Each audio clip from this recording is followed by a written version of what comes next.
Buenos días con todos, somos el grupo número 1, los integrantes están en la pantalla. El tema de nuestra presentación es la siguiente pregunta: ¿cómo nos alimenta el intestino? Para iniciar vamos a hablar sobre las sustancias que necesita la célula. Necesita iones pequeños como son los de sodio y los de calcio, macromoléculas como proteínas, hidratos de carbono, lípidos. También necesita moléculas relativamente grandes, que en este caso es la glucosa, C6H12O6. Y tenemos un grupo aparte que son los macrófagos, que ellos necesitan bacterias enteras para alimentarse.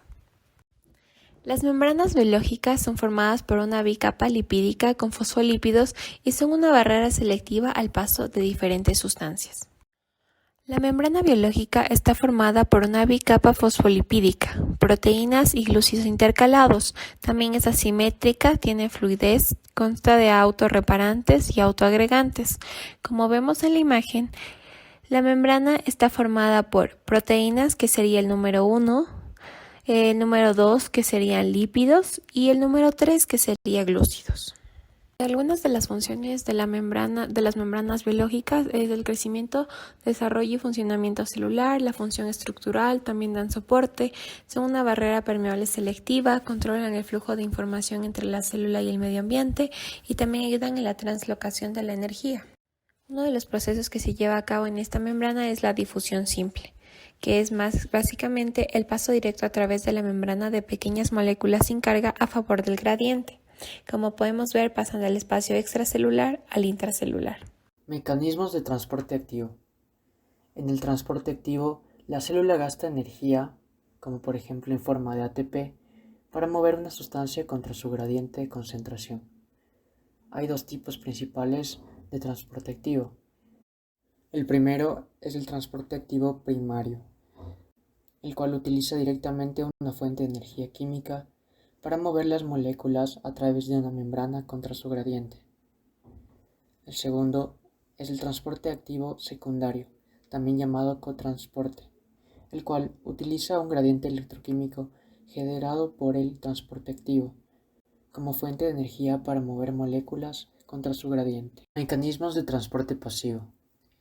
El transporte que no requiere uso de energía metabólica se conoce como transporte pasivo. Existen 4 tipos de transporte pasivo.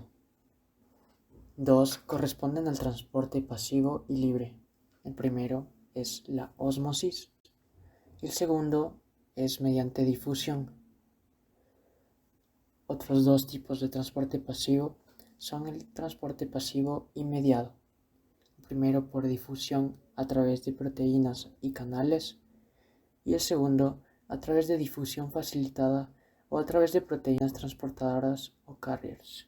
Una proteína de canal actúa como un poro en la membrana que permite que las moléculas de agua o pequeños iones pasen rápidamente a través de la membrana.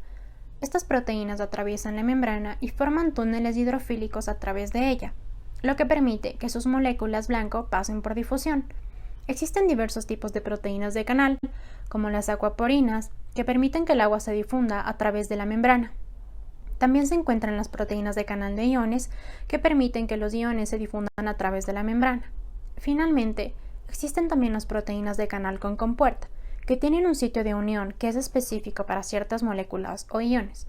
Al recibir el estímulo adecuado, permite que la molécula pase a través de la membrana. Una proteína transportadora es una proteína que es específica para un ion, una molécula o para un determinado grupo de sustancias.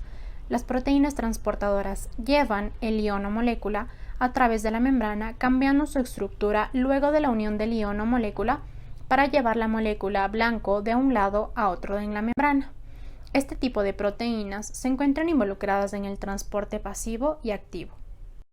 La superficie de la mucosa del tracto gastrointestinal está revestida de células epiteliales que establecen una barrera efectiva mediante uniones intercelulares entre el medio interno y el medio externo. Estas células son responsables de la absorción de nutrientes y electrolitos. Sin embargo, actúa también de forma coordinada para impedir el paso de antígenos, toxinas y productos microbianos, por lo que se requiere una barrera semipermeable que permita el paso selectivo a ciertas sustancias mientras que evite el acceso a otras. La integridad y la estructura de la célula epitelial es modulada en gran parte por el citoesqueleto, principalmente por actina, miosina y filamentos intermedios. Estas células se adhieren a la membrana basal a través de los hemidesmosomas. Finalmente, cabe recalcar que los enterocitos son las células más abundantes del epitelio intestinal, que principalmente se encargan de la absorción de nutrientes y la secreción de agua y cloro al lumen intestinal. Ahora vamos a responder a la pregunta.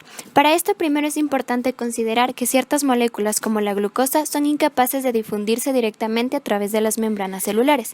Es por esto que al ser importantes en las células eucariotas necesitan de proteínas transportadoras que les permitan entrar al interior de la célula.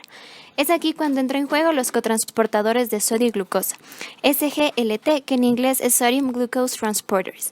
En el intestino, específicamente en el epitelio intestinal, existen sistemas de cotransporte de glucosa acoplados a sodio más, que permiten la absorción de este ion, al igual que el de la glucosa filtrada en el glomérulo. Se conocen 6 isoformas de este sistema, que van de SGTL1 a la 6, y estos aprovechan el transporte de sodio más a favor de su gradiente de concentración para generar una corriente electroquímica que produce los cambios necesarios para la translocación de la glucosa a través de la membrana.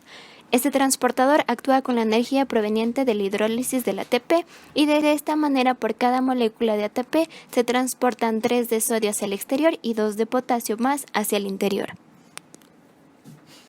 Para explicar detalladamente este proceso, tomaremos como ejemplo al cotransportador de sodio-glucosa 1, SGLT1, que es el transportador principal de monosacáridos. Este sistema ocurre en 4 fases. En la primera fase se da la unión de 2 iones de sodio a la parte externa del transportador, provocando un cambio que permite que una molécula de glucosa se acople. En la segunda fase ocurre la transferencia de sodio y del monosacárido en dirección a la cara citoplasmática del transportador. Aquí se produce otro cambio hecho por la glucosa que produce rotación y rearreglo de la estructura del SGLT1. En la tercera fase, una vez dentro del transportador, la glucosa se disocia de este y pasa al citosol para expulsar los 2 iones de sodio. Con esto, se restituye al transportador a su forma libre. Este transporte ocurre 1000 veces por segundo. Finalmente, en la cuarta fase, se da un cambio de conformación que permite la fijación de otra molécula de glucosa y 2 sodios en el lado extracelular. De esta manera, se explica cómo el intestino, mediado por las bombas de sodio-potasio, no solo absorbe la glucosa que ingerimos en la dieta para alimentarnos, también absorbe la mayoría de los nutrientes. Este mecanismo de transporte al mismo tiempo ayuda al mantenimiento de la presión osmótica, al tamaño celular o a la comunicación nerviosa.